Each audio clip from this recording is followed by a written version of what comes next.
नमस्कार दोस्तों। आज दोबारा से नरेंद्र अग्रवाल जी को हमने इनवाइट किया है। मुद्दा है एम्प्लॉयमेंट का। आपको मालूम है कि जो अपोजिशन है उनके पास कोई और मुद्दा नहीं होता है। वो एम्प्लॉयमेंट, यूथ के पास काम नहीं है, मोदी जी ने इसे बढ़ा दिया, कोई जॉब्स को जनरेट नहीं किया है। वो यही मैटर्स को लेकर वो हमारे दिमाग को हर रोज़, जिसको बोलते हैं कि भूसा डालते रहते हैं, और उसके बाद आग भी ऑपोजिशन वाले लगाते हैं। और जब धुआं निकलता देखिए जी, हर एक के दिमाग में से धुआं निकल रहा है। अब इसके ऊपर एक डिटेल में बात करते हैं कि एम्प्लॉयमेंट का इशू क्या है। क्या ये सिर्फ भारत के लिए ये वैलिड है या पूरी दुनिया के लिए है। मैंने, अगर याद होगा आपको, मैंने अभी रिसेंटली एक वीडियो बनाया था चाइना के लिए कि यहाँ पर होमलेसनेस बिल्कुल ज़ीरो है।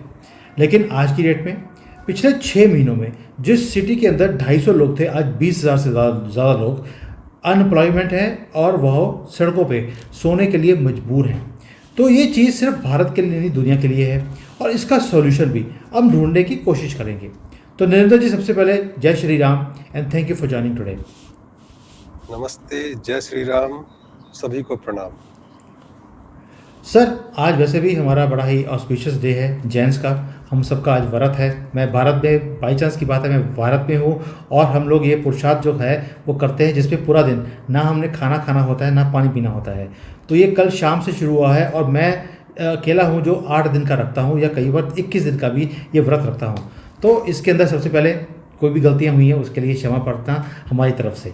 अब आते हैं सर एम्प्लॉयमेंट के ऊपर, कि मुद्दा है अनएम्प्लॉयमेंट का, वो बहुत बड़ा है।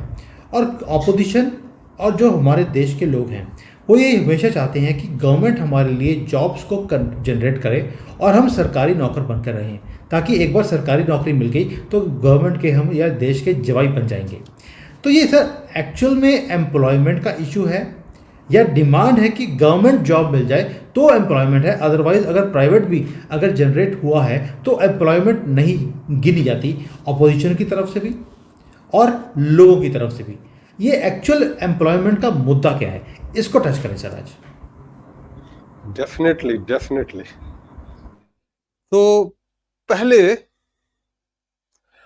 अगर हम भारत देखें और भारत जैसे तमाम डेमोक्रेसीज को देखें, तो एक चीज बहुत गहरे तौर पे समझने का है कि चुनाव में लोग कुछ भी कहें, लेकिन जिस दिन शपथ समारोह होता है उस दिन सारे सांसद, मिनिस्टर शपथ लेते हैं संविधान की, कि संविधान के हिसाब से हम चलेंगे।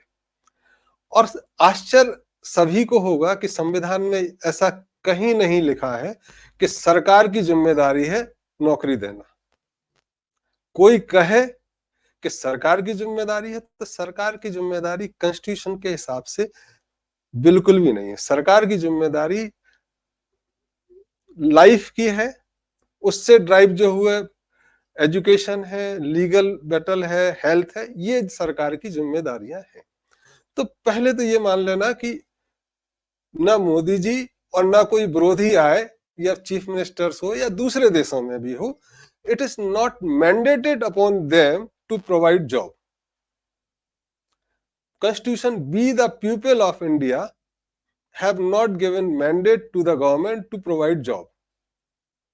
अब इसको थोड़ा शुरू में चलें कि जैसे ही भारत इंडिपेंडेंट हुआ तो ये डिमांड चली कि सरकार जॉब दे। तो मुझे याद है कि जब मैं नौकरी में था एक लीडिंग पब्लिक सेक्टर में, 87 में उस पावर प्लांट में 3200 एम्प्लॉय थे, 700 मेगावाट का प्लांट था। आज की डेट में एनटीपीसी जैसे पब्लिक सेक्टर 0.3 या 0.4 पर मेगावाट लेके आते हैं, मतलब 700 मेगावाट में सिर्फ 210 आदमी होने चाहिए। और प्राइवेट में, और जब 3200 थे तब दिल्ली में बिजली नहीं मिलती थी, और आज बिजली कटती नहीं है, लगभग पूरे समय 24 घंटे रहती। तो सरकार की जिम्मेदारी है कि सुविधाएं मुहैया कराना, क्षमता, एफिशिएंसी, कॉस्ट बेनिफिट, ये देखना है। तो सरकार को मैंडेट ये दिया गया। अब आती है प्रश्न कि रोजगार कैसे मिले, और रोजगार मिले कहां से। तो आज अगर कोई कहता है कि स्टार्टअप कर लो, या आउटसोर्सिंग में हम सस्ता देंगे अमेरिका को, इंग्लैंड को या यूरोप को, तो आज हम सस्ता दे रहे हैं, कल के दिन बांग्लादेश आ जाता है। आज से 20 वर्ष पहले कपड़े का व्यापार इंडिया के पास आया था कि सारा कपड़ा होता था। आज वो सारा का सारा बांग्लादेश चला गया या और दूसरे मुल्कों में चला गया जहां लेबर सस्ता है, और ये सारे खाली हो गए। एक कंप्यूटर की आउटसोर्सिंग का आया था, वो आज धीरे धीरे कम होते जा रहे हैं। जब वर्ल्ड की सारी कंपनियां नौकरी से निकालते जा रहे हैं तो भारत में भी दिक्कत आनी शुरू हुई। तो ये एक परमानेंट इलाज नहीं हो सकता। दूसरी तरफ अगर देखें तो इंग्लैंड में 12% लोग एकांत से पीड़ित हैं, एकांत लोनलीनेस से। उनके पास पैसा है, काम नहीं है। तो रोजगार की समस्या सिर्फ पैसे के लिए नहीं है, रोजगार की समस्या रोजमर्रा के काम को लेके। और रोजगार को अगर देखें तो रोज के कार्यकलाप, जैसे घर में अगर कोई नौकरी नहीं भी करता है और उसका बाग बगीचा है तो भी उसको पैसा मिलता है और अपने हिसाब से उसको काम मिलता है। तो रोजगार मतलब नौकरी, ये तो बहुत अजीब चीज है। अगर मुझे फ्रीडम मिले और कहे कि क्या काम करना, तो मेरे लिए नौकरी एक निकृष्ट ऑप्शन होगा कि मैं नौकरी क्यों करूं भाई, मैं तो मालिक की तरह रहूंगा। और अगर नहीं होगा तो व्यापार करूंगा नौकरी, और अगर नौकरी से भी नहीं चलेगा तो भीख मांगूंगा। तो अपने यहाँ एक कहावत है, उत्तम खेती, मध्यम व्यापार, निकृष्ट नौकरी, भीख निदान। ये चारों चीजें हैं। अब आता है कि एक समय परिवर्तन होता है और भारत में एक गुलामी का दौर आया था। उसमें खेती करने पे ऐसा होता था कि लगान इतनी लगती थी कि खेत में कुछ बचता ही नहीं था। तब एक श्लोक बदला कि खंती खुरपी खो डाली, खेती करी जी ने झक मारी। मतलब जिसने खेती कर ली उसने साल भर की बेगारी करी। आश्चर्य होगा तुमको जान के कि जो चंपारण में गांधी जी की जय जयकार होती है वो बेसिकली गांधी जी की जय जयकार नहीं है। वहां के किसानों ने बिहार और बुंदेलखंड में गिव अप फार्मिंग, कि हमको करना ही नहीं है, हम भूखे मर लेंगे, बजाय साल भर मेहनत करके और लगान दे के भूखे मरना, तो वैसे ही भूखे मर जाएंगे। तो 1910 से 1940 के बीच में 5 करोड़ लोग उस इलाके में भूखे मरे। Gandhi ji was there to pacify the farmer, कि आप फार्मिंग करो, कुछ आपको पैसा मिलेगा। So it was a deal between britishers and farmers which being middled by Gandhi ji. तो ये रोजगार खेती भी नहीं हो सकता है। अब इसमें रोजगार हो क्या सकता है, ये जो एक चीज है। तो आज अगर हमको समस्याएं, हम ग्लोबल समस्याएं लें कि समस्याएं क्या है, तो उससे समाधान निकल के आएंगे। तो ग्लोबल वार्मिंग एक समस्या है, पॉल्यूशन एक समस्या है, क्वालिटी ऑफ एयर हैज डिटेरियोरेटेड, हवा की शुद्धता, पानी की शुद्धता ये कम हो गई है, ड्रॉट, फ्लड, सूखा और बाढ़ की समस्याएं आ गई, नदियां भर गई हैं, ग्राउंड वाटर लेवल डिप्लीट होता जा रहा है, ठंडों में शहरों में स्मोक की प्रॉब्लम हो गई, गैस चैम्बर्स बनने लगे, दिल्ली जैसे शहर या बीजिंग, सिंघाई या ब्राजील में कई जगह ये ग्रीन हाउस इफेक्ट के कारण गैस चैम्बर। समाधान एक ही आता है, पेड़ लगा लो। तो दिल्ली में जो ग्रीन ट्रिब्यूनल वो कहता है पेड़ लगाओ, तो जब स्मोक आता है तो 10-15 दिन चर्चा होती है, उसके बाद चर्चा नहीं होती, मामला एज इट इज। अब पेड़ लगाना, सब कहते हैं पेड़ लगाओ, तो कुछ आ जाते हैं वो श्रब्स को भी पेड़ बोलते हैं, जबकि पेड़ कैसे लगने चाहिए, कितने लगने चाहिए, ये सब पैमाना अलग अलग है। अब इसमें अगर आप इंडिपेंडेंस के टाइम चलें तो भारत में 31% जंगल था। ग्रीन रेवोल्यूशन हुआ, हरित क्रांति हुई, और हरित क्रांति में पेड़ लगने चाहिए, बजाय हरित क्रांति में पेड़ काट के 12%, 19% हो गया और वो जमीन खेती को दे दी गई। आज जो सैटेलाइट पिक्चर है उसमें थोड़ा कंट्राडिक्शन है, एक्चुअल पिक्चर 14% आती है, भारत सरकार कहती है 21% जंगल है। तो ये जंगलों की कमी के कारण ये सारी समस्याएं हैं, शुद्ध हवा का ना मिलना, शुद्ध जल, वाटर लेवल, फ्लड वगैरह, ये सारी चीजें उससे। तो समाधान एक ये। इसके दूसरे जो इमोशनल है कि अगर गर्मी बढ़ती है तो जाहिर है आदमी के अंदर भी गर्मी बढ़ेगी, खून गर्म होगा, इसके झगड़े भी होते हैं। तो जो दुनिया में झगड़े बढ़ रहे हैं और अशांति फैल रही है, उसका कारण गर्मी का बढ़ना है, ग्लोबल वार्मिंग कैसे। तो समाधान एक ही है। अब इस पे समाधान पे कैसे चलना है, तो अगर हम शास्त्रों को लें तो ये है कि पेड़ कितने होने चाहिए, तो डिफाइन किया गया कि जैसे एक पुरुष के शरीर में रोम छिद्र और बाल होते हैं, ऐसे ही पृथ्वी पे पेड़ और जंगल होने चाहिए। जैसे सिर है तो पहाड़ियों पे जंगल होना चाहिए, जैसे हाथ है तो मैदानी इलाके में उतने पेड़ होने चाहिए।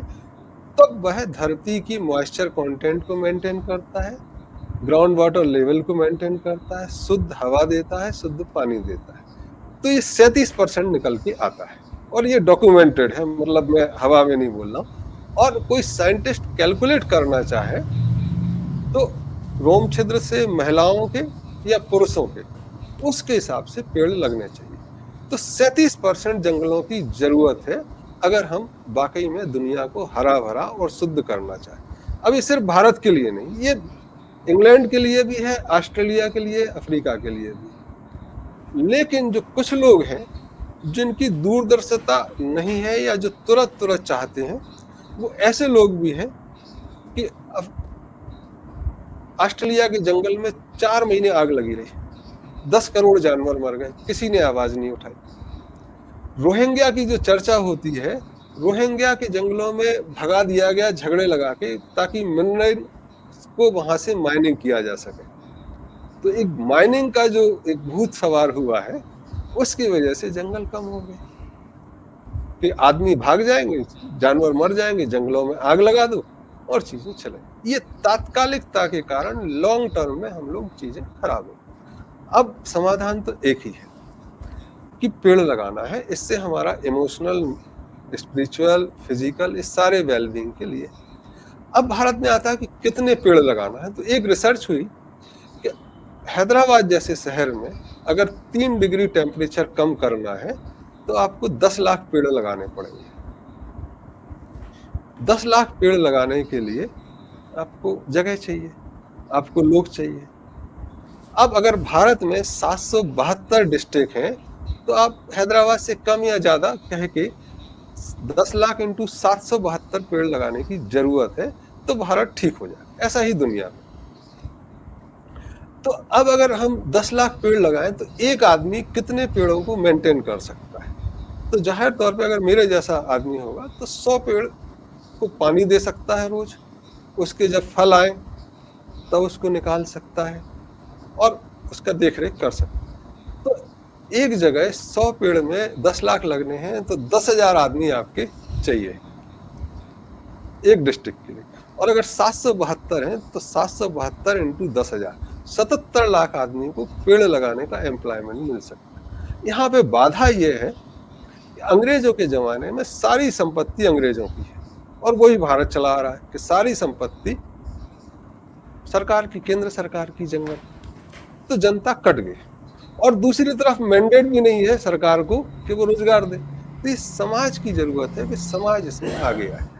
और जैसे पहले कहा कि केंद्र सरकार और लोकल गवर्नमेंट, तो लोकल गवर्नमेंट की जिम्मेदारी है कि वो पेड़ लगाए। अब इसमें एक जो चीज आती है कि शुरुआती रूप में, तो जैसे भारत ने संविधान के हिसाब से राइट टू लाइफ है, तो 3,000 रुपए का या 2,000 रुपए का राशन देना शुरू किया।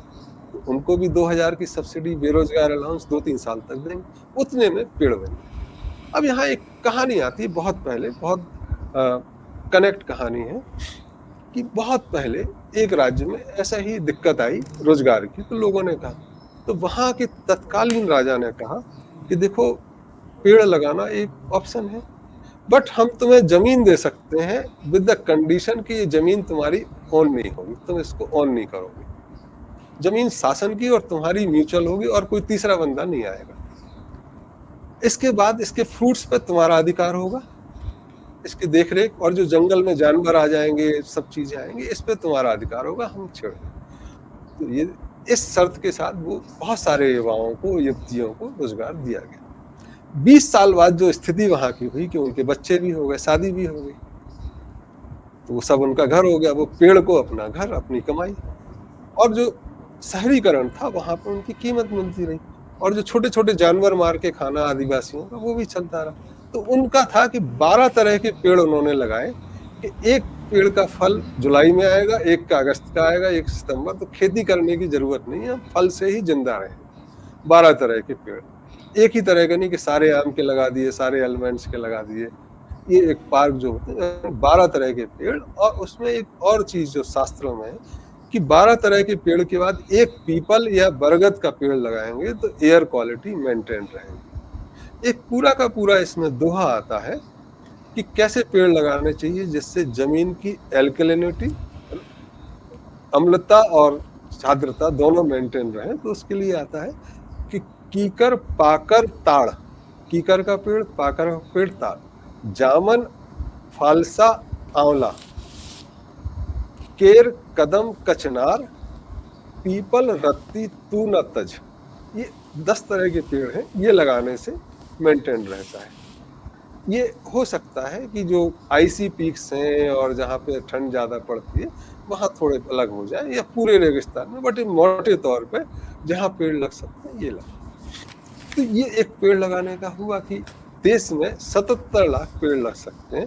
बस इसमें थोड़ा सा संशोधन भारत सरकार को करना है कि वन विभाग की जो सीमाएं हैं या उसको थोड़ा मॉडिफाई करना है, समाज को देना है कि ये समाज का काम है।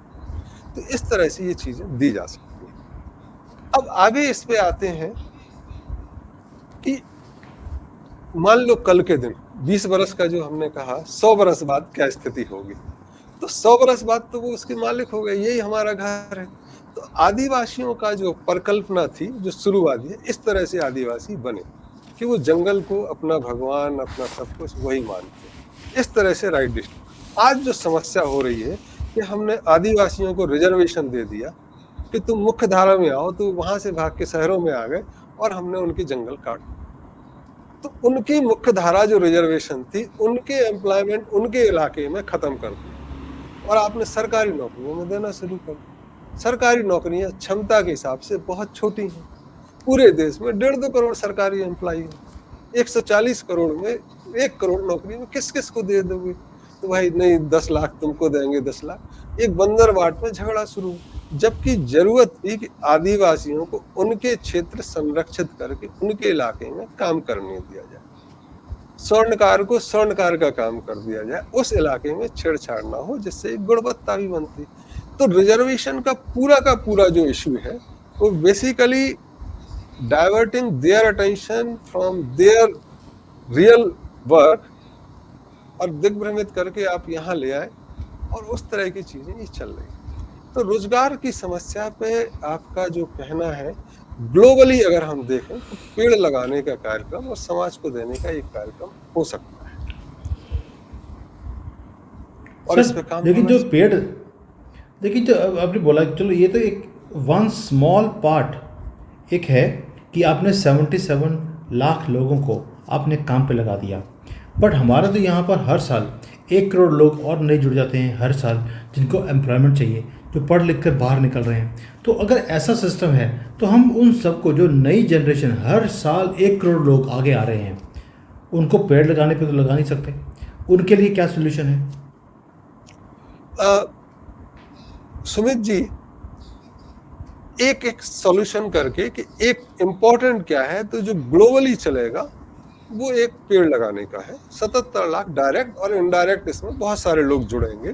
तो किसी भी काम में, अगर किसी भी इंडस्ट्री में देखें तो एक जो सेक्टर होता उससे into 10 लोग ज्वाइन होते हैं। तो आप 7 करोड़ लोग मान के चलो कि इससे पूरे के पूरे इश्यूज से 7 करोड़ लोग अफेक्ट होंगे, उनको लाइवलीहुड मिलेगा, 77 लाख को नहीं मिलेगा। अब दूसरे तरफ के इश्यूज आते हैं। तो दूसरे तरफ में बहुत सारी चीजें हैं कि जैसे मैन और मशीन, इसका बैलेंस क्या हो।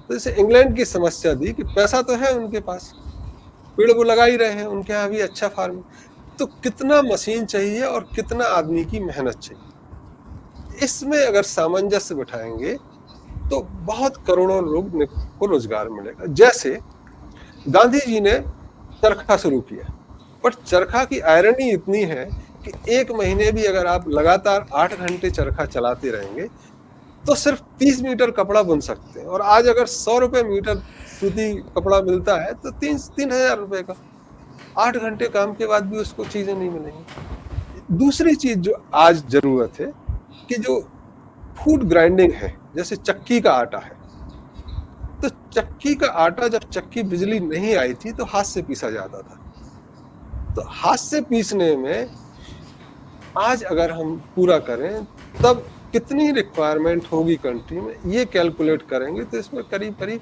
2.5 से 3 करोड़ लोगों को इतना रोजगार मिलेगा कि वो 7 या 8 हजार रुपए पर मंथ हो।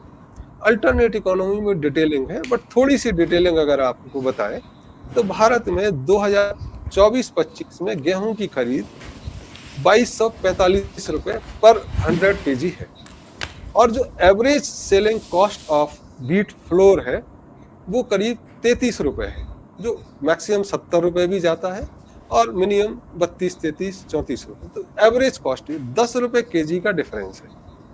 अगर हम एश्योर करें कि 10 रुपए केजी हम पीसने वाले को देंगे, तब 4 घंटे पीसने में, ये मैंने प्रयोग किया है, 1 घंटे में 4 या 5 किलो आराम से पीस सकते हैं। 5 घंटे अगर काम करेंगे तो 25 किलो हम गेहूं पीस सकते हैं, मतलब 250 रुपए पर डे हम कमा सकते हैं।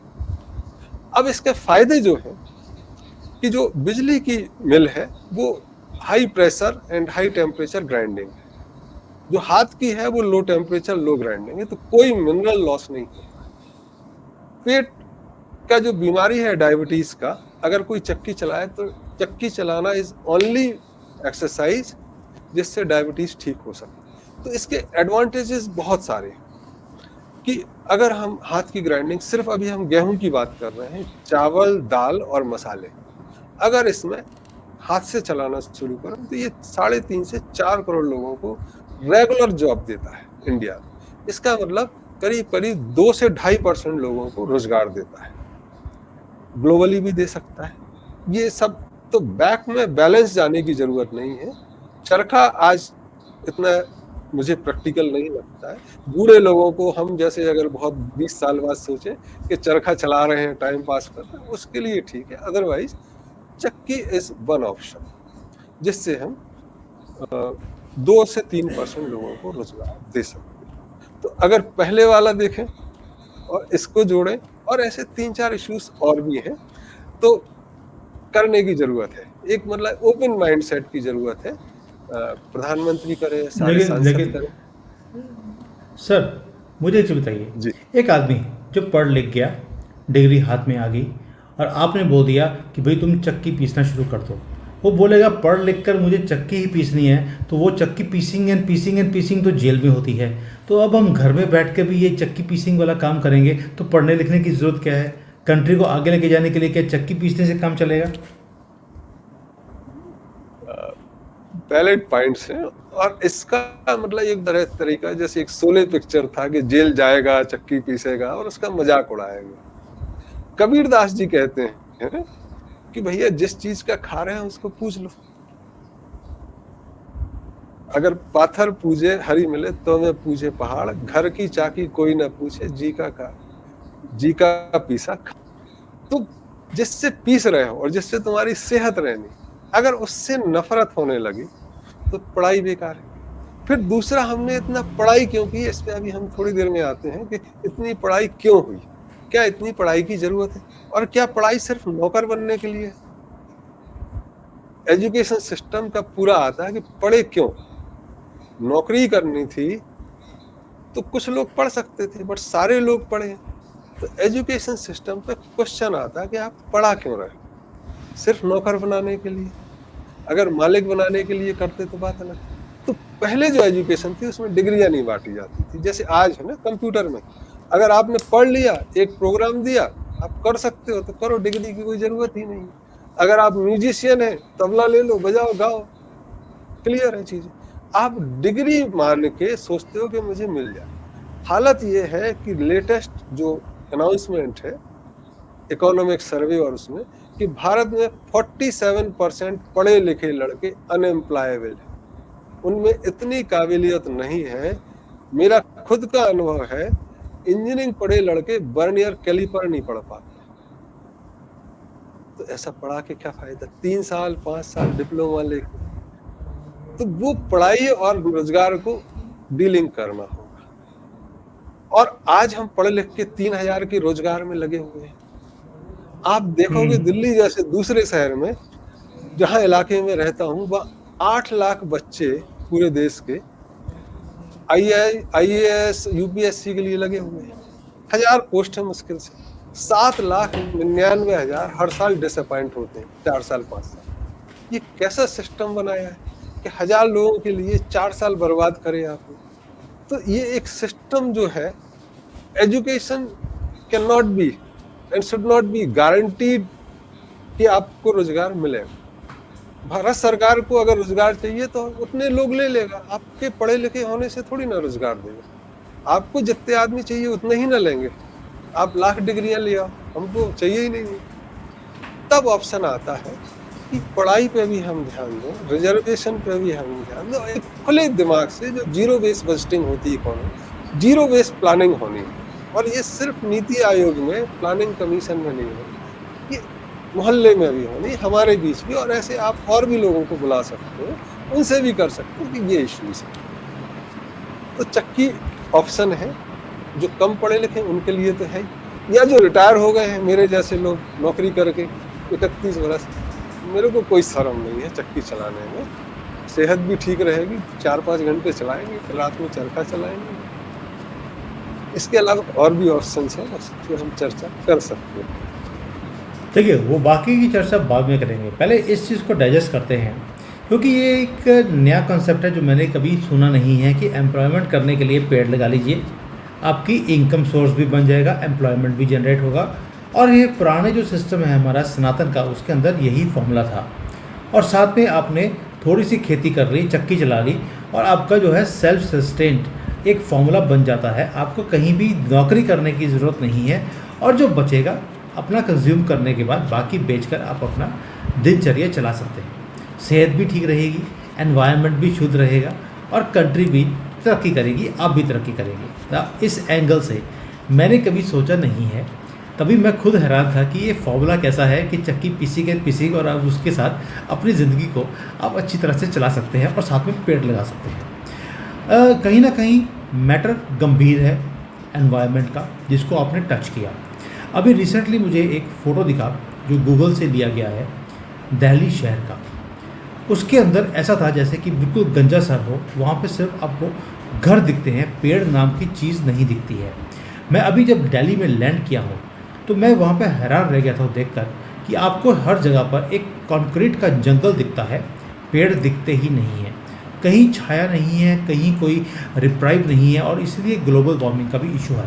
यानी कि आपने एक ही मुद्दे से ग्लोबल वार्मिंग का भी इशू कर दिया, हवा को शुद्ध करना है उसको भी कर लिया, सस्टेन्ड वे ऑफ लिविंग है जिसपे पेड़ जो हैं वो धरती को भी पकड़ के रखते हैं, वाटर कंजर्वेशन का काम भी शुरू होगा, वाटर लेवल जो नीचे गिरता जा रहा है वो भी बेटर हो जाएगा, एम्प्लॉयमेंट भी हो जाएगी, और आपको खाने की चिंता तो नहीं है, घर में ही खाना उग रहा है, हर महीने डिफरेंट वैरायटी आपको मिलती है, और जो बचेगा उसको बेचकर आप ज़िंदगी चला सकते हैं। फॉर्मूला अच्छा है।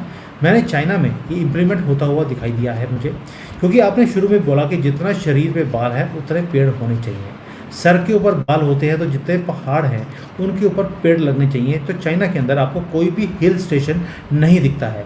जो हिल स्टेशन है वो हिल के नीचे हैं, हिल के ऊपर आप कंस्ट्रक्शन नहीं कर सकते। ये एक फॉर्मूला है यहाँ पर।